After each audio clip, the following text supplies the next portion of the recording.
Recently, I've reread this book called Atomic Habits by James Clear.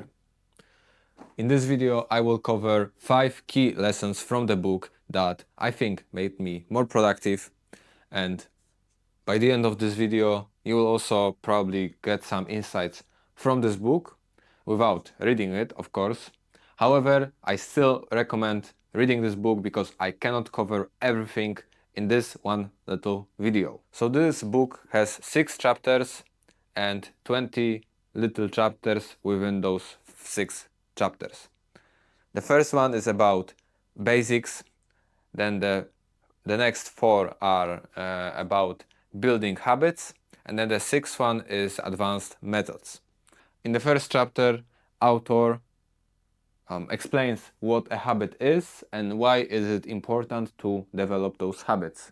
So putting very simply, a habit is a repeated behavior that doesn't need an active mind to be performed. This is a natural process that every human has, and the goal of that is to make everything easier to perform and simpler for our minds, so that we can be more productive. Building habits is beneficial for the brain. It saves energy and time, but however, it takes time for the habit to develop. Author doesn't necessarily say how much it is, but for every one of us it takes a little bit of time, like a week or 30 days. Once the behavior doesn't need your and you doesn't need you to actively think about it, then it's habitual, right? So that's basically the key point from the first chapter. Then the next chapters are focusing on how to develop those habits and stick to them. So I will quickly cover them.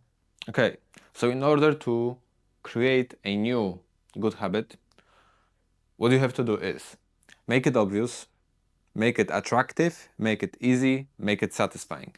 This is a process, and I won't get too deep into that, but the main points are that in order to develop a good habit, you need to make it as obvious as it possibly can be. So if you want to stretch, then you have a stretching mat outside of your room, let's say every day, right? Then make it attractive. Make it so that it feels like you are pulled towards this behavior. There is this concept in this book that our behavior dictates our identity, and also the other way around, that our identity dictates our behavior. So if you want to develop good habits, you have to become the person that does them. If you want to be more productive, then you have to become the person that is more productive. And also, in order to stick with this habit, you have to make it easy. Make it as easy as possible so that there is nothing that should stop you from performing this habit. And then make it satisfying so that it lasts. If this habit is rewarded, then you are more likely to stick to it. Then we have 4 points that can make a bad habit disappear. Make it invisible, make it unattractive, make it difficult, make it unsatisfying. In a nutshell, if you want to get rid of those habits, then do that. The idea of all this is to basically focus on less in your behaviors. The authors doesn't say it directly, but between the lines you can learn that there is this idea of 80-20 rule, right? And the author is very on the board with that, because what he wants you to do is to get rid of everything that is not aligned to your goals. Get rid of all that and focus on what actually matters, right? That's the main points. So basically he means that if your goal is to build a physique, then you have to align everything to that goal. So if you play games and go party, partying on the weekends, on some shit. The main idea is you should stop doing that because it doesn't help you achieve your goals. So you have to make it invisible, unattractive, difficult, and unsatisfying. And then again, you want to stick to good habits. However, there's also one thing that I want to mention is that there are really no good or bad habits. They are just habits, and we perceive them as good or bad in order to that is what is aligned to ourselves, to our identities, our values. And then the author talks about advanced methods, which what I can say about them is simply is that consistency outperforms talent. So, we think about people that are talented to do this, that have genetical potential for that, but it doesn't really have to be this way. And every time what you can see is that you can have talent, but if you are not consistent, you won't do it doesn't do anything.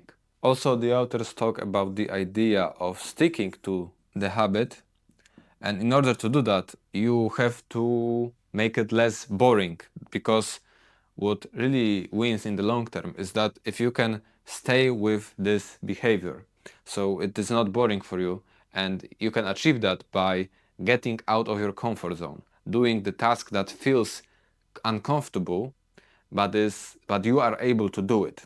Because if it was too hard, then you wouldn't even try doing it. And if it was too easy, then it would get boring. And then the authors talks about that the downside of good habits and habits in general is that we stop seeing our mistakes. And what he says is to basically analyze yourself during the year and maybe journal about those habits, how you perform, how you judge yourself, and have intention with your habits, right? You have to be more intentional. And thanks to the principle of this book, I actually feel that I am more productive. I am more motivated during my days, and maybe I am not always using it 100%, but definitely reading this book is something that I could say that changed my life. And if you want to read it as well, it will change yours. So yeah, I think this is one of the most important books I've ever read, one of my favorites ones. That's why I'm making this video in the first place. I don't really make a book summaries, but this one book I really love and I wanted to do it. I also encourage you to read this book. And yeah, if you want more content from me, you can check my channel. You can leave some feedback for me, at least. It would be very helpful. And of course, subscribe so that I can grow this community and help more people like us. Thanks for watching and see you in the next one. No.